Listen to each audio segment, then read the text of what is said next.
Hello to anyone watching this. I am extremely excited for the Mysims Cozy Bundle. This little pair of games was some of my absolute favourites on the Wii. You know, they're not the most in-depth experiences, but there's just something so mellow about them that I've just always appreciated ever since I was a kid.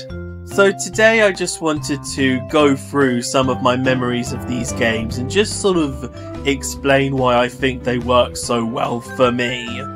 I have played more than just the games included in the Cozy Bundle, but you know, I've got enough to talk about with just these two, so I think I'm just gonna stick with those for now and not go any more off the rails than I need to. But before I talk about the games themselves, I should probably explain how I actually got into the series. I think I was just sort of given Mysims for a birthday or Christmas, and it just sort of spiraled from there. You know, every next Christmas or birthday I'd go out of my way to find more in the series, which I grew up at the perfect time for that. You know, I'd get about 50 quid's worth of money and all of the games would be like £15 at Argos, so I could get a good 2 or 3 and just enjoy myself with them. It did in turn lead me to playing some games from the main Sim series. I had The Sims 2 Pets on Wii, which I never really got far on because I didn't really understand what was happening, and I played it in front of my parents once and they asked me to make them speak English instead of French, and it took me a long time to explain to them why I couldn't do that. And I also had The Sims 3 on PC, which I found in my school's library. Even though my school library didn't do games, someone just left their entire copy of The Sims 3 on a library shelf, and I just sort of claimed it from there. You know, I had my fun with it, but later on I ended up getting a new laptop that didn't have a DVD port, and I didn't know you could get a USB DVD port, so I sold it to CEX, got a few pennies off of it, and yeah, I don't really think I have much to brag about with my experience of the overall Sim series, but I've had my fun. So getting into the game itself, I'm just gonna go, you know, aspect to aspect about the original Mysims at least. Starting with the game's intro, which was always very sweet. You know, I never felt like skipping it, and even when I watch gameplay now, I always enjoy rewatching it. But it did then immediately lead on to the game's biggest issue, the loading screens, and in general, how stuttery the game is. Like, I have an almost disturbing tolerance for lag in games, but this game just sort of took the piss. Like, everything that you did led to a good 30-second loading screen, and even I can count all the blocks and slot them all in my mind together so often until I get really bored of it. And especially when I'd go to pick up an essence and realise I need to go somewhere else for it, that added on about 3 more loading screens. It does get a bit tedious, but like, if I'm playing it on the TV, I'll have like my phone to do something else, you know, very modern mindset.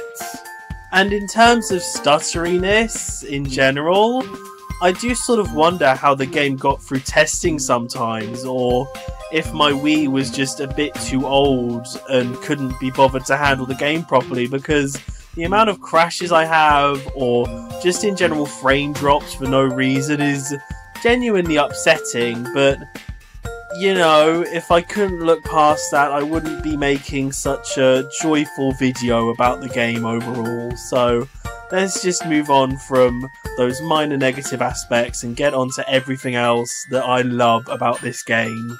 The story I always found to be really sweet. You know, it's incredibly simple. Just go into a town, zhuzh it up, make it livable. You know, there's not much more depth to it than that. And the characters themselves don't have much of a story, but it's just a really compelling reason to get on with it. And seeing the town progress is really satisfying, and obviously filling up the star bar is incredibly satisfying. So I think it all works out. You know, it didn't need to do much, and it didn't do much, and I think I love it more for that.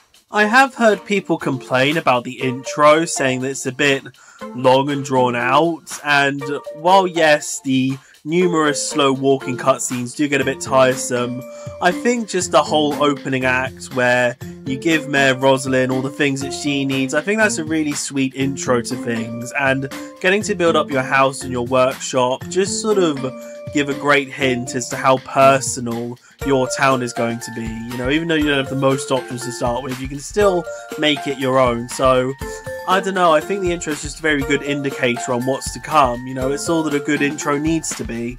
And then as soon as you get your first star, the game really starts to open up. Not necessarily in terms of the Sims that you encounter, but just with the tools that you start to acquire. Like the crowbar, saw, pickaxe, they were all my favourite parts of the game when I played it as a kid. Like, they just really opened up the world, and especially discovering some of the secret little areas in the desert and forest areas. It just felt like one of those things that you've personally discovered, you know. They feel like special secret areas, and I really love that in games, even though that was probably just a theme that I got as a kid because they felt a lot more special then. But the secret areas were never just for show, they were for collecting essences, and I always found this to be a quite nice part of the game. You know, it can be a bit tedious, especially when you need to prospect, which is a purely luck-based way of collecting essences, but it was still always nice to be able to find exactly what you needed in a relatively short space of time. I think my favourite way of collecting essences was definitely through the trees. Like, they got so creative with the chess pieces and card suits, you know, all of that sort of thing I really appreciated, and having so many extra spaces for trees meant that I could place a good couple of each type around the world, and that just made it even more satisfying knowing that I could get an equal amount of every single thing whenever I needed it, as long as I was happy to run all the way across the map for it. And once you've done that, you obviously need to run all the way back to your workshop to craft the furniture for each of the Sims, and I found this to be a surprisingly fun part of the game, mainly because I ended up seeing it as a puzzle, because the amount of essences that some of these Sims demand later in the game compared to the amount of outlined pieces that you need for each piece of furniture is quite ridiculous. But then it just became a fun game of trying to put in as many pieces as possible while having just enough for the amount of essences needed, so you don't need to waste them to make it look consistently colourful and not just like weird wood next to all the nice yellowy reds. You know, it's a nice balancing act that I really appreciated. Now, this would probably normally be where I'd talk about some of the fun custom furniture I made for myself, but I really could never be bothered. Like, I just made what all the other Sims needed and sort of left it there. I think that was mainly due to the game's controls. Like, I always accepted a Wii Remote Nunchuck combo, but only for as long as I needed it. You know, I never really did any post-game stuff, zhuzhing up my own house or giving extra furniture to any of the moved-in Sims. It was just sort of do what I'm needed for and then hop out. But that's not to say I didn't take my time to appreciate all the furniture that I made up. You know, I really enjoyed finding the perfect place to put everything in each Sim's house so that it fit in with everything else, and seeing them be happy and then seeing my star bar get raised. You know, it's a nice circle of progression that keeps you invested. And out of all of the different commercial Sims that you build for, I think my favourites are Professor Nova, because I always appreciate a stargazing theme to things, and she just has a really cool house, and especially the motif that plays outside of it. I think it's my favourite in the game, just for how surprisingly mellow it is, and obviously she has the motherest of all haircuts in the game. I also really like Roxy because, you know, ice cream parlour's always sweet and the whole bee theme is really cute. And I surprisingly really liked Vincent. You know, I do love a good museum and you get to build some really unique furniture for him. Like, especially the sarcophagus is a really memorable build for me. And just because of that, I really appreciated him overall. There aren't any that I really dislike. You know, I all think they're endearing in their own ways, apart from maybe Elmira, but that's mainly because she doesn't really soften up, and I love a female character who softens up over time. But for personal reasons, my least favourite is definitely Dolly Dearheart, because that tart without a heart caused my game to softlock back in the day. Because when a sim gets to a hotel and you ask them to move in, you have to get them to a house straight away. Like, if it goes from day to night and then night to day, that's it, they're gone. And you can't move them in, but they're still listed as waiting to move in, but you can't just call them back to get them straight in there. So, the fact that she wasn't reappearing in my hotel, or was blocked from reappearing in the hotel because she was already listed to move in, meant that I couldn't progress in the game because you can't have multiple sims getting ready to move in at once. So I was just stuck on like level 3 and was forced to restart after dozens of childhood gaming hours, you know? It's quite depressing, but, you know, I finished the game eventually in spite of that, so it all worked out in the end, I guess. While I can remember most of the commercial sims off by heart, I can't really do the same for the residential ones because they were always an afterthought. Like, especially with the way I played the game, I just wanted all of the commercial sims to raise up my star level and like no one else, you know? It was only when I got to the end of the game and I had a couple plots spare that I would chuck in a couple residentials. But I do think my favourite out of all of them is definitely Clayton, because he's the literally me character. He likes geeky and cute, he hates spooky, he's good at maths, and is vaguely nervous. You know, that can literally all be applied to me, so I've just always had a special little attachment to him. And by the way, while I'm on the topic of residential sims, like, I don't think I'll have anywhere else to mention this, I'm unashamed to admit that I did kick Patrick and Violet out of the town as soon as I could, just so that I had more room for commercial sims near me. And just something about the fact that they're not unique to my save file, they just didn't feel worth having around. You know, I made absolutely no connection to them because they weren't commercial, and they're not even my favourites in any way, so they just never appealed to me. So I assume a lot of people have an attachment to them, but I just didn't, so I just showed them the door.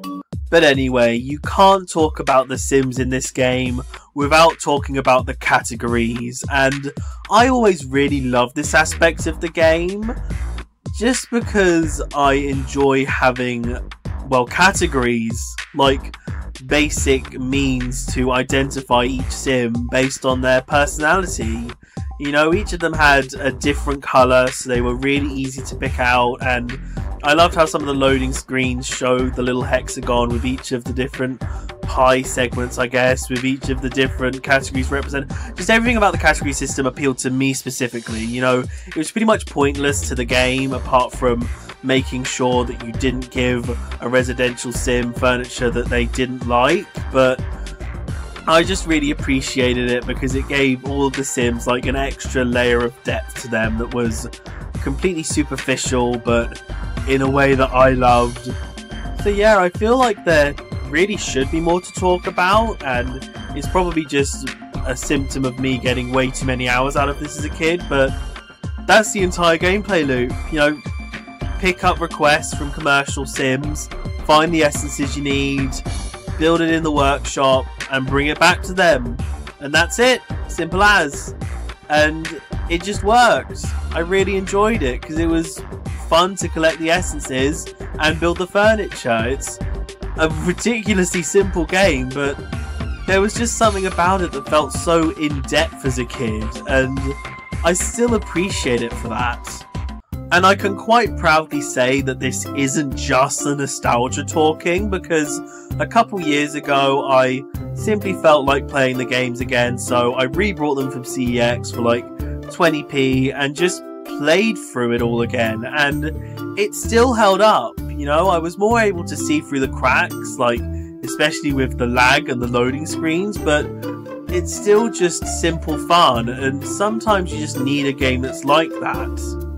I still didn't do much post-game, you know, after the big 5-star celebration, it really just gives up in terms of continuing with any real story, apart from within each of the commercial Sims house requests. But I still enjoyed what I played of it, and getting to experience it as an adult, fully knowing what to do, it made it special in its own unique way. But I do think when I play the games again in November, I am going to put more effort into building furniture for each of the Sims, and maybe even doing up my house in a cute little way. You know, I'm just going to really enjoy the game and savour it, especially because I'm paying like £17 for it when I paid £2 at most a few years ago, but that's because it's going to be like a new release or whatever. Like, I can accept it. You know, there's no point in complaining about remaster prices at this point, because I just open myself up to headaches. So I guess that's all I wanted to talk about with My Sims. So it's time to move on to the far superior, far more nostalgic and memorable My Sims Kingdom. Like, just from the off, this game is so much more grand scale than the original. You know, you have 11 different lands to explore rather than just 3. Like, yeah, most of them are smaller, but the different themes and everything just make it more special. And just in general, each of the characters in this game feel a lot more in-depth, and there's a lot more weight to what you do for them. And in spite of me appreciating the furniture building aspect, I do overall think the mana system for just placing down pre-made furniture is a lot more simplistic in a good way, while still being just as compelling. I will admit that I do think the game gets off to a bit of a slower start, mainly because it has to explain its gameplay loop in a lot more detail to make sure it's understandable. And the fact that you start working under Elmira just inherently sours the first few minutes of the game, knowing that you're helping her. It's just not a good feeling. But after that, you know, as soon as you have to start building that bridge, the game just feels so free and open and fun. The new and unique ways of collecting essences in this game I do find to be really fun. Like, especially mining on the walls is always really satisfying to get right. And since all of these different islands are so unique, especially in terms of what essences you can find, it's always exciting to find new points where you can get new types of essences. Even though I did get stuck as a kid because I didn't know where to fish up sea urchins in Rocket Reef, but you know, I got past it after a few months. And the other main new gameplay quirk with the socializing aspects of the game, I do think was a necessary step up from My Sims, just to make the characters feel more fleshed out. Even though as a kid I just sort of guessed my way through all of the conversations, and as an adult I just looked up a walkthrough to get through them. Especially bloody Proto Makoto. Like, as a kid that was just complete guessing, and I ended up just assuming that she was just meant to stand there and be completely inaccessible. But looking it up, I still don't understand what any of the correct answers are supposed to mean, because I can't be asked to translate the binary alphabet. But still, I do think that the socializing was a necessary addition, if nothing else, and getting the conversations right first time is extremely satisfying.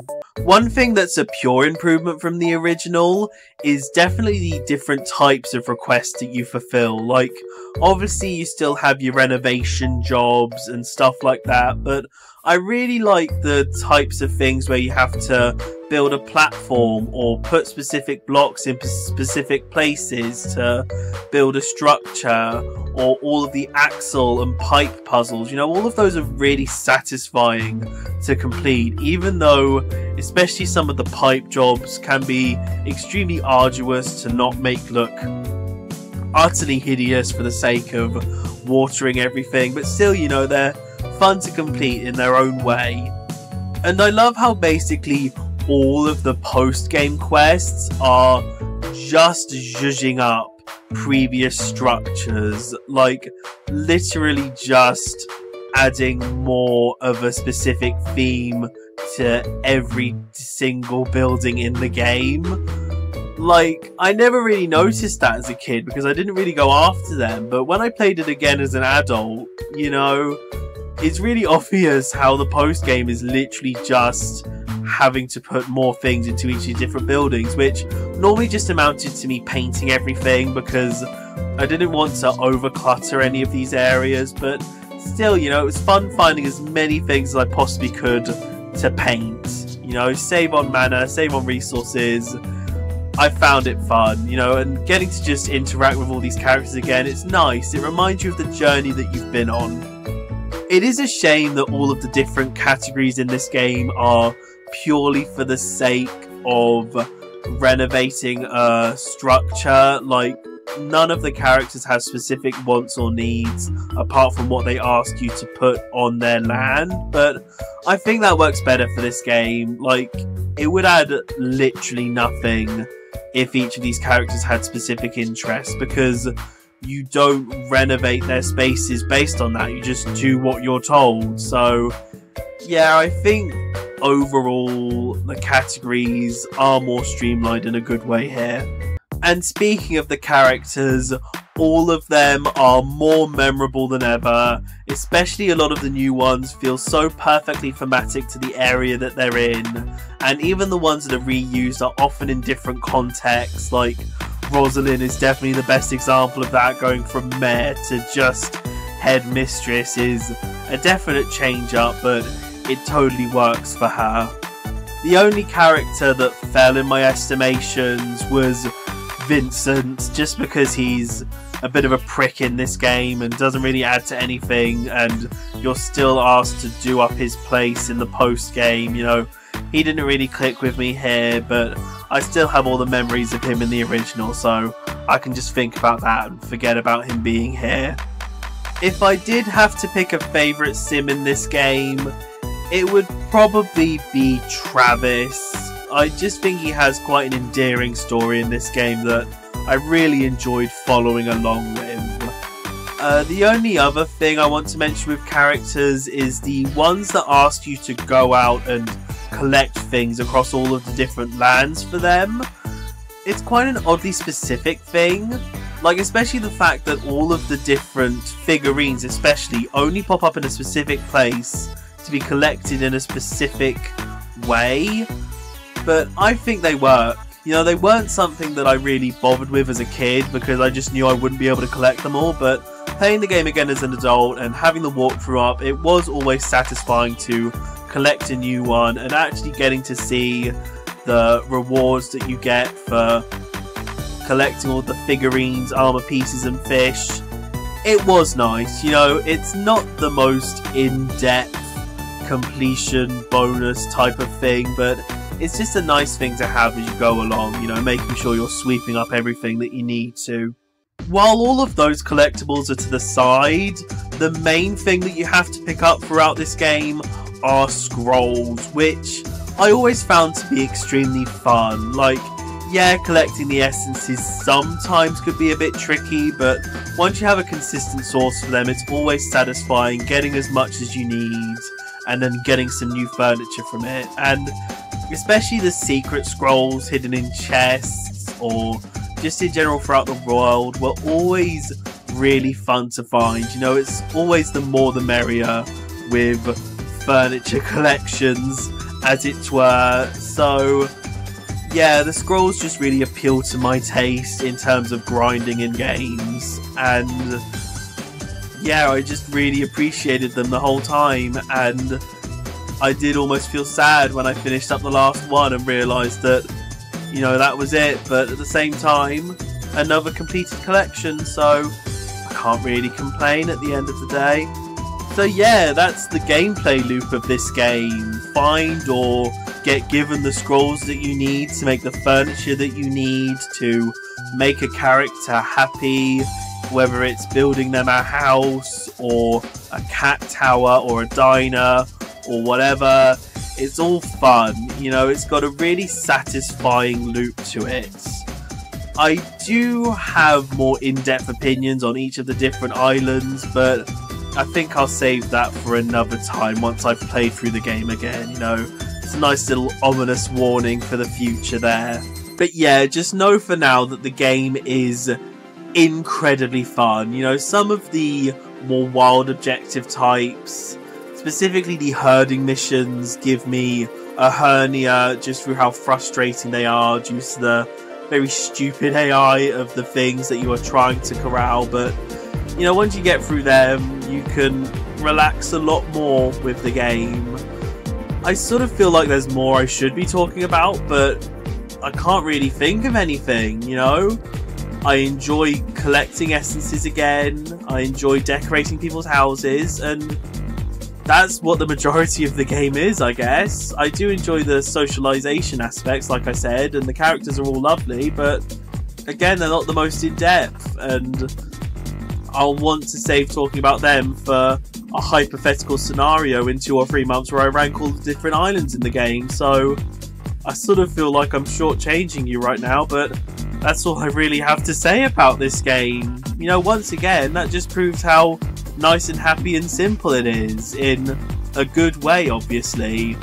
I will say when I played it again a couple of years ago, it didn't hold up as well as the original Mysims, but that's mainly because I found some of the story beats and, again, some of the annoying herding or socialization conversations to drag the game down slightly, and overall the game did have a slightly slower pace despite performing much better. But yeah, I do still think it's an overall superior experience to the original Mysims. It just does everything that I think the original Mysims wanted to do, but didn't really have the capabilities to do with what they ended up going for with that game. So yeah, it's just all fun. God, I've been chatting about the game so much, I almost forgot what this was all in service for. I was obviously very excited to see the Cozy Bundle getting announced, but at the same time it felt almost like a relief more than anything, mainly because I did see the leaks, and I was almost worried at a point because it was only talking about the original Mysims, which I was absolutely dreading to hear what sort of pricing they'd give a remaster of just that. So to see the Superior Kingdoms get chucked in as well, I was so happy. You know, there was still something to get excited about with that announcement, but just the fact that it was at the back end of last month's partner showcase, it did almost feel like a constant sinking feeling, dreading that it wasn't actually going to appear, and then, oh thank god it is here. Oh thank god, yes I can play it. Oh thank god, My Sims Kingdom is here.